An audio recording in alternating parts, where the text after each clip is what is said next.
selama sebulanan. Nah, itu kenalnya saya dari grup K-pop. Nah, saya tuh akrab dengan dia karena saya merasa sefrekuensi gitu sama-sama fans K-pop. Nah, suatu hari dia tuh pinjam uang ke saya tuh. Nah, pinjamnya itu jumlahnya lumayan. Kemudian suatu hari tiba-tiba dia lost kontak gitu Bu. Itu yang membuat saya trauma. Ibu paham apa yang kamu ceritakan. Di sini disimpulkan dulu ya. Jadi di sini kamu merasa trauma ya, karena merasa ditipu oleh temanmu berupa uang yang gak dikembalikan. Nah, terus karena traumamu itu kamu jadi takut untuk berinteraksi sama orang lain, terus kamu menyendiri gitu ya Mbak ya?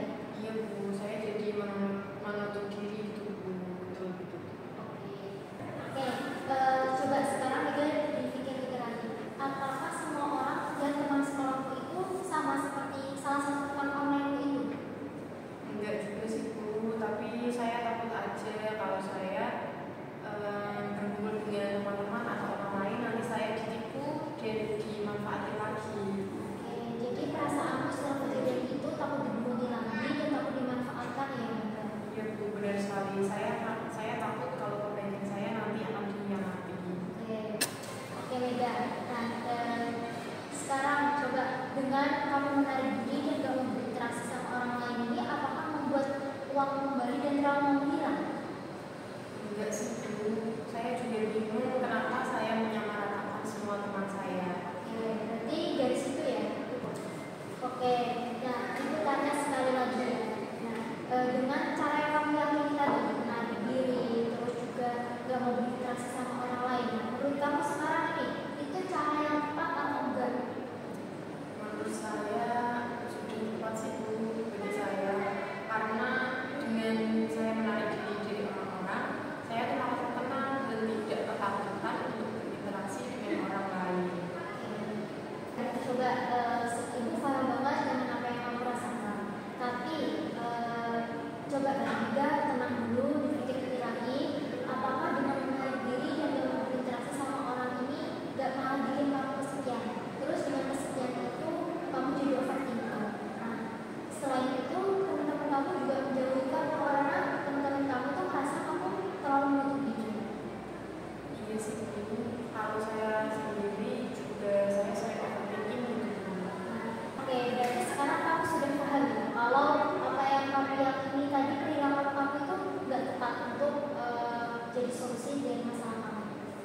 Iya Bu, saya mulai paham sekarang. Mungkin saya kurang berpikir panjang dulu. Nah, setelah tadi kita bahas panjang lebar masalah kamu, sekarang silahkan kamu isi lembar kerja ini ya. Nanti saya bimbing cara mengisinya. Jadi yang pertama nanti kamu mengisi disesuaikan dengan keadaan kamu, mulai dari perasaan, pikiran, terus tadi keyakinan yang rasional dan yang terakhir keyakinan rasional. Nah, di sini silakan yang pertama diisi gimana perasaan kamu dan kondisi fisik kamu setelah kejadian yang kemarin kamu rasakan apa?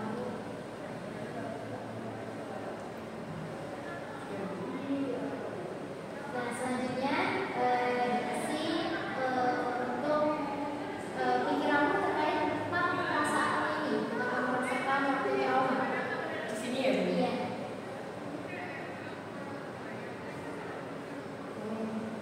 Yang terakhir, yang ketiga, nanti kamu isi tadi keyakinan irasional. Kamu yakin kalau dengan menarik diri, kamu akan tenang, kamu akan hilang traumamu. Silakan tulis. Oke, tadi setelah kamu menulis perasaan, pikiran, dan keyakinan irasionalmu, menurutmu sekarang apa hal yang lebih baik yang bisa kamu lakukan untuk mengatasi trauma tadi? Mungkin pelan-pelan saya bisa mulai untuk membuka diri lagi dulu, berinteraksi lagi dengan teman-teman dan orang lain di luar sana. Tepat sekali. Nah, setidaknya dengan kamu membuka diri dan berteman lagi, kamu gak akan merasa kesepian. Jadi kamu gak akan overthinking. Dan perlahan-lahan persepsi itu juga akan berubah tentang orang-orang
Thank